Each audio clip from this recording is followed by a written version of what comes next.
ಮದುವೆಯಾಗು ಅಂತ ಹೇಳಿದ್ದಕ್ಕೆ ಪ್ರೇಯಸಿಯನ್ನೇ ಪ್ರಿಯಕರ ಕೊಂದು 6 ತಿಂಗಳ ಬಳಿಕ ಈಗ ಪೊಲೀಸರ ಅತಿಥಿಯಾಗಿರುವ ಅಪರೂಪದ ಘಟನೆ ಇದೀಗ ವರದಿಯಾಗಿದೆ.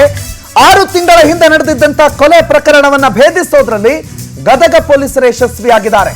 ಹೆಚ್ಚು ಕಡಿಮೆ ಹಳ್ಳಾನೆ ಹಿಡಿದಿದ್ದಂತ ಈ ಕೊಲೆ ಕೇಸನ್ನ ಪೊಲೀಸರು ಭೇದಿಸಿದ್ದಂತ ಕಥೆನೇ ರೋಚಕ. ಸುಮಾರು 6 ತಿಂಗಳ ಹಿಂದೆ ಕೊಲೆ ಆಗಿರೋದು. ಹಳ್ಳದಲ್ಲಿ ಹೂತಾಕ್ಬಿಟ್ಟಿದ್ದ ಕಿರಾತಕ, ಹೆಚ್ಚು ಕಡಿಮೆ ದೃಶ್ಯಂ ಸಿನಿಮಾ ಮಾದರಿಯಲ್ಲೇ ಕೊಲೆ ಮಾಡಿದ್ದ ಖತರ್ನಾಕ್ ಆಸಾಮಿ 6 ತಿಂಗಳ ಬಳಿಕ ಈ ಪ್ರಕರಣವನ್ನು ಗದಗ ಪೊಲೀಸರು ಭೇದಿಸಿದ್ದಾರೆ.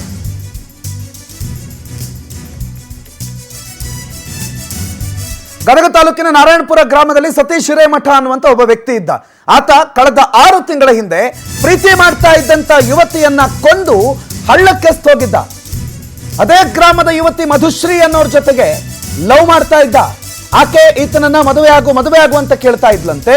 ಆದ್ರೆ ಮದುವೆ ಆಗುವಂತ ಕೇಳಿದ್ದಕ್ಕೆ ಆಕೆಯನ್ನ ಕೊಲೆ ಮಾಡಿ ದೃಶ್ಯಂ ಸಿನಿಮಾ ಮಾದರಿಯಲ್ಲಿ ಸಾಕ್ಷಿ ನಾಶ ಮಾಡಿ ಏನೂ ಆಗಿಲ್ವೇನೋ ಅನ್ನೋ ರೀತಿಯಲ್ಲಿದ್ದ. ನಾರಾಯಣಪುರ ಗ್ರಾಮದ ತೋಟದ ಮನೆಗೆ 2024 ಡಿಸೆಂಬರ್ 16ನೇ ತಾರೀಕು ಆಕೆಯನ್ನ ಕೊಂದು ಹಳ್ಳಕ್ಕೆ ಬಿಸಾಕ್ ಹೋಗಿದ್ದ. ಆಮೇಲೆ ಜನವರಿ 12ನೇ ತಾರೀಕು ಬೆಟಗೇರಿ ಬಡಾವಣೆ ಠಾಣೆಯಲ್ಲಿ ನಾಪತ್ತೆ ಪ್ರಕರಣ ದಾಖಲಾಗುತ್ತೆ. ಮಧುಶ್ರೀ ವೇಲ್ನಿಂದ ಕುತ್ತಿಗೆಗೆ ಬಿಗಿದು ಸತೀಶ್ ಹಿರೇಮಠ ಕೊಲೆ ಮಾಡಿರ್ತಾನೆ. ಪಕ್ಕದ ಹಳ್ಳದಲ್ಲಿ ಅವಳ ಶವ ಹೂತು ಏನೂ ಆಗೇ ಇಲ್ಲ ಅನ್ನೋ ರೀತಿಯಲ್ಲಿ ನಟಿಸಿರ್ತಾನೆ. ಆಮೇಲೆ ಪೆಟ್ರೋಲ್ ಬಂಕಲ್ಲಿ ತನಗೆ ತಾನು ನಾರ್ಮಲ್ ಆಗಿ ಕೆಲಸ ಮಾಡ್ಕೊಂತಿರ್ತಾನೆ. ಆಗಾಗ್ಗೆ ಬಂದು ಎಲುಬುಗಳು ಸಿಕ್ಕಾಗಲ್ಲ, ಆ ಎಲುಬುಗಳನ್ನ ಹೆಕ್ಕಿ ಅದನ್ನ ಬೇರೆ ಬೇರೆ ಕಡೆಗೆ ಬಿಸಾಡೋದು. ಸಾಕ್ಷಿನಾಶ ಮಾಡೋ ಪ್ರಯತ್ನ ಎಲ್ಲ ಮಾಡಿದ್ದ. ಕೊಲೆ ಮಾಡಿದ ಬಳಿಕ ಅವತ್ತೇ ತನ್ನ ಮೊಬೈಲ್ ಅನ್ನ ಸ್ವಿಚ್ ಆಫ್ ಕೂಡ ಮಾಡ್ಕೊಂಡಿದ್ದ. ಆಮೇಲೆ ಇವನು ಗ್ರಾಚಾರನೇ ಏನೋ ಗೊತ್ತಿಲ್ಲ, 6 ತಿಂಗಳಾದ ಮೇಲೆ ಫೋನ್ ಆನ್ ಮಾಡ್ತಾನೆ. ಕಂಪ್ನಿಯಿಂದ ಒಂದು ಮೆಸೇಜ್ ಬರುತ್ತೆ. ಆ ಮೆಸೇಜ್ನ ಲೊಕೇಶನ್ ಅನ್ನ ಆಧರಿಸಿ ಡ್ರಿಲ್ ಮಾಡಿದಾಗ ಕೊಲೆ ರಹಸ್ಯವನ್ನ ಬಾಯ್ಬಿಟ್ಟಿದ್ದಾನೆ. ಸದ್ಯದ ದೇಹದ ಕೆಲವು ಎಲುಬುಗಳು ಈಗ ಪತ್ತೆಯಾಗಿವೆ.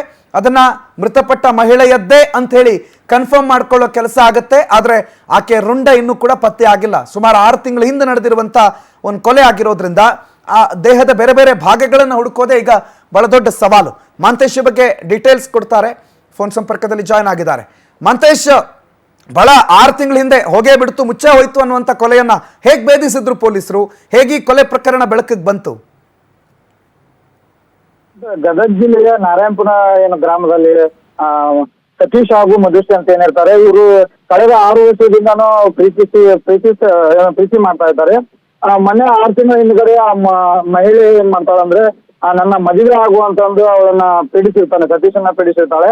ಆ ಒಂದು ಸಂದರ್ಭದಲ್ಲಿ ಸತೀಶ ತಂದೆ ಆದಂತ ತೋಟದ ಮನೆಗೆ ಅವಳನ್ನ ಕರೆದುಕೊಂಡು ಹೋಗಿ ಅಲ್ಲಿ ಇಬ್ಬರಿಗೂ ವಾದ ವಿವಾದ ಆಗುತ್ತೆ. ವಾದ ವಿವಾದದ ನಂತರ ಅವಳದೇ ವೇಲು ತಗೊಂಡು ಅವಳನ್ನ ಕತ್ತಿಗಿರಿಸಿ ಆ ವೇಲಿಂದ ಕೊಲೆ ಮಾಡಿ ಆ ಪಕ್ಕದಲ್ಲಿ ಇದ್ದ ಹಳ್ಳದಲ್ಲಿ ಆಕೆಯನ್ನು ಹೂತಾಕಿರ್ತಾನೆ.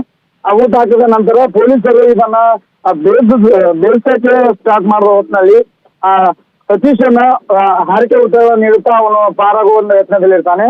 ಸದ್ಯ ಆ ಒಂದು ಕೊಲೆ ನಡೆದ ಸಂದರ್ಭದಲ್ಲಿ ಅವನ ಫೋನ್ ಅನ್ನ ಟ್ರ್ಯಾಕ್ ಮಾಡಿದಾಗ ಆ ಲೊಕೇಶನ್ ತೋರಿಸಿದಾಗ ಪೊಲೀಸರು ಆ ಲೊಕೇಶನ್ ಆಧಾರದ ಮೇಲೆ ಆ ಒಂದು ಕೊಲೆಗಾರನ ಒಂದು ಡ್ರೀಲ್ ಮಾಡ್ತಾರೆ. ಡ್ರೀಲ್ ಮಾಡಿದ ನಂತರದಲ್ಲಿ ಕೊಲೆಗಾರ ನಾನೇ ಮಾಡಿದ ಹಾಗೆ ಅಂತಂದು ಒಪ್ಪಿಕೊಳ್ತಾನೆ. ಸದ್ಯ ಈಗ ಅನೇಕ ಅವರ ಎಲುಬುಗಳು, ಆಕೆ ಮಧುಶ್ರೀಯ ಎಲುಬುಗಳು, ಅನೇಕ ಎಲುಬುಗಳು ಸಿಕ್ಕಿದ್ದಾವೆ. ಸದ್ಯ ಆಕೆ ರುಂಡುಗಳು ಇನ್ನೂ ಪೊಲೀಸರು ಹುಡುಕ್ತಾ ಇದ್ದಾರೆ, ತನಿಖೆ ಮಾಡ್ತಾ ಇದ್ದಾರೆ.